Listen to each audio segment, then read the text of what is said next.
പാകിസ്ഥാനുമായി അതിർത്തി പങ്കിടുന്ന സംസ്ഥാനങ്ങളിൽ ഇന്ന് മോക്ക് ഡ്രിൽ നടത്തും. പഞ്ചാബ്, ഹരിയാന, ചണ്ഡീഗഡ്, ഗുജറാത്ത്, രാജസ്ഥാൻ, ജമ്മു കാശ്മീർ എന്നിവിടങ്ങളിൽ ഇന്ന് സിവിൽ ഡിഫൻസ് അഭ്യാസങ്ങൾക്കോ മോക്ക് ഡ്രില്ലുകൾക്കോ സാക്ഷ്യം വഹിക്കും. 26 പേരുടെ മരണത്തിന് കാരണമായ പഹൽഗാം ഭീകരാക്രമണത്തിന് മറുപടിയായി ഇന്ത്യ പാകിസ്ഥാനിലെയും പാക് അധിനിവേശ കാശ്മീരിലെയും 9 ഭീകര കേന്ദ്രങ്ങൾ ആക്രമിച്ച ഓപ്പറേഷൻ സിന്ദൂറിന് ഒരു ദിവസം മുൻപ് രാജ്യമെമ്പാടും ഒരു മോക്ക് ഡ്രിൽ നടന്നു.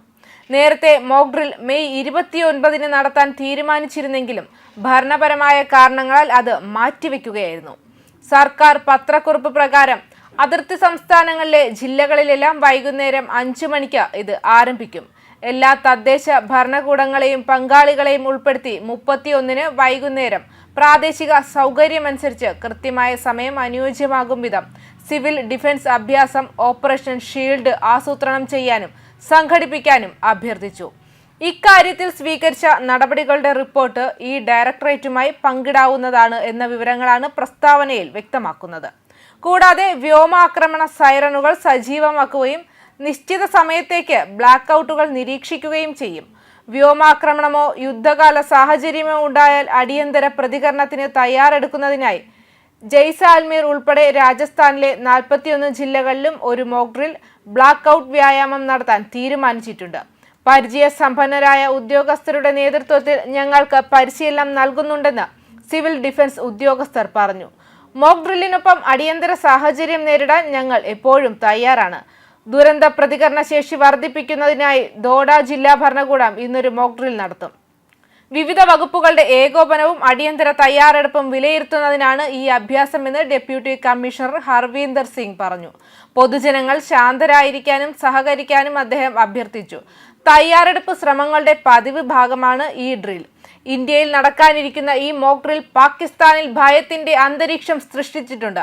പാകിസ്ഥാനിലെ എല്ലാ മാധ്യമങ്ങളിലും ഇന്ത്യയുടെ പുതിയ നടപടിയുമായി ഈ മോക്ക് ഡ്രില്ലിനെ ബന്ധിപ്പിച്ചിരിക്കുന്നു. വലിയ പത്രപ്രവർത്തകരും പാകിസ്ഥാൻ സൈന്യത്തിലെ മുൻ ഉദ്യോഗസ്ഥരും ആണവ ആക്രമണത്തെക്കുറിച്ചുള്ള ഭയം പ്രകടിപ്പിക്കുന്നുണ്ട്. മോക്ക് ഡ്രിൽ പ്രഖ്യാപനത്തിലും പ്രധാനമന്ത്രി മോദിയുടെ പ്രസ്താവനയിലും പാകിസ്ഥാന്റെ ഉറക്കം കെടുത്തുന്ന എന്താണ് ഉള്ളത്? പാകിസ്ഥാൻ ആശങ്കപ്പെടുന്ന മോക്ക് ഡ്രില്ലിന് മുമ്പ് വലിയ എന്തെങ്കിലും സംഭവിക്കാൻ പോകുന്നുണ്ടോ? എന്നാൽ മോക്ക് ഡ്രില്ലിന് മുമ്പ് തന്നെ പാകിസ്ഥാൻ ആശങ്കാകുലരാണ്. ഹാഫിസ് സയ്യിദ്, മസൂദ് അസ്ഹർ തുടങ്ങിയ തീവ്രവാദികൾ ഇപ്പോഴും ജീവിച്ചിരിപ്പുണ്ട്. പാകിസ്ഥാൻ വാർത്താ ചാനലുകളിലെ ചർച്ചകളിൽ ഒരു ചോദ്യം മാത്രമേ ചോദിക്കുന്നുള്ളൂ. കഴിഞ്ഞ തവണ ആക്രമണം മോക്ക് ഡ്രില്ലിന് മുമ്പായിരുന്നു. അപ്പോൾ ഇന്ത്യ വീണ്ടും മോക്ക് ഡ്രില്ലിന് മുമ്പ് വലിയ എന്തെങ്കിലും ചെയ്യാൻ പോകുന്നുണ്ടോ എന്നാണ് ചോദ്യം. ഓപ്പറേഷൻ സിന്ദൂറുമായി ബന്ധപ്പെട്ട് പ്രധാനമന്ത്രി നരേന്ദ്രമോദി നടത്തിയ പുതിയ പ്രസ്താവന പാകിസ്ഥാന്റെ നെഞ്ചിടിപ്പ് വർദ്ധിപ്പിച്ചിട്ടുണ്ട്. സൈന്യത്തിന്റെ ധീരതയെ ഞാൻ അഭിവാദ്യം ചെയ്യുന്നുവെന്ന് മോദി പറഞ്ഞു. ഓപ്പറേഷൻ സിന്ദൂറിനിടെ അപേക്ഷിച്ച ശത്രു ഒരു മിഥ്യാധാരണയിലും അകപ്പെടരുതെന്ന് ഞാൻ വീണ്ടും പറയാൻ ആഗ്രഹിക്കുന്നു. ഓപ്പറേഷൻ സിന്ദൂർ ഇപ്പോഴും തുടരുകയാണ്. ഇത് അവസാനിച്ചിട്ടില്ല. അത്തരമൊരു സാഹചര്യത്തിൽ പാകിസ്ഥാൻ മാധ്യമങ്ങളും പാകിസ്ഥാനിലെ മുൻ സൈനിക ഉദ്യോഗസ്ഥരും ഇന്ത്യയുടെ മോക്ക് ഡ്രില്ലിനെ ഒരു പുതിയ ആക്രമണവുമായി ബന്ധിപ്പിക്കുന്നു. പാകിസ്ഥാനിൽ ഊഹാപോഹങ്ങൾ ശക്തമാവുകയാണ്.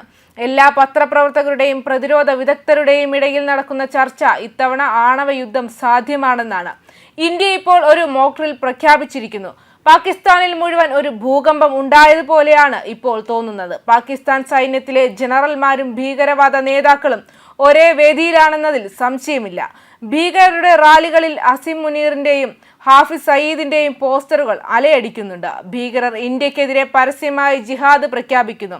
ലഷ്കർ ഇ തോയ്ബയുടെ ഉന്നത കമാൻഡർ മുസമ്മിൽ ഹാസ്മിയുടെ ഐക്യരാഷ്ട്രസഭ അന്താരാഷ്ട്ര ഭീകരനായി പ്രഖ്യാപിച്ചിട്ടുണ്ട്. എന്നാൽ ഇക്കാലത്ത് ഹാസ്മി പാകിസ്ഥാനിൽ ചുറ്റി നടന്ന് റാലികൾ നടത്തുന്നു. ബംഗ്ലാദേശിലെ അട്ടിമറിക്ക് പിന്നിൽ ഹാഫിസ് സയ്യിദാണെന്ന് ലഷ്കർ ഭീകരർ അവകാശപ്പെടുന്നു. ബംഗ്ലാദേശിലെ അട്ടിമറിയെക്കുറിച്ചുള്ള കുറ്റസമ്മതം പാകിസ്ഥാൻ മാധ്യമങ്ങളുടെ നുണകളെ തുറന്നുകാട്ടിയതിനാൽ ലഷ്കർ ഭീകരന്റെ കുറ്റസമ്മതം സെൻസിറ്റീവാണ്. ഇന്ത്യ വിരുദ്ധ അജണ്ട വളർത്തുകയും ഇന്ത്യക്കെതിരെ തെറ്റായ പ്രചാരണം നടത്തുകയും ചെയ്യുന്ന പാകിസ്ഥാന്റെ സ്വഭാവം ഇതാണ്. എന്നാൽ എല്ലായ്പ്പോഴും ഇന്ത്യ പാകിസ്ഥാന്റെ ദുഷ്ടപദ്ധതികളെ പരാജയപ്പെടുത്തുകയും ചെയ്തിട്ടുണ്ട്. News desk karma news.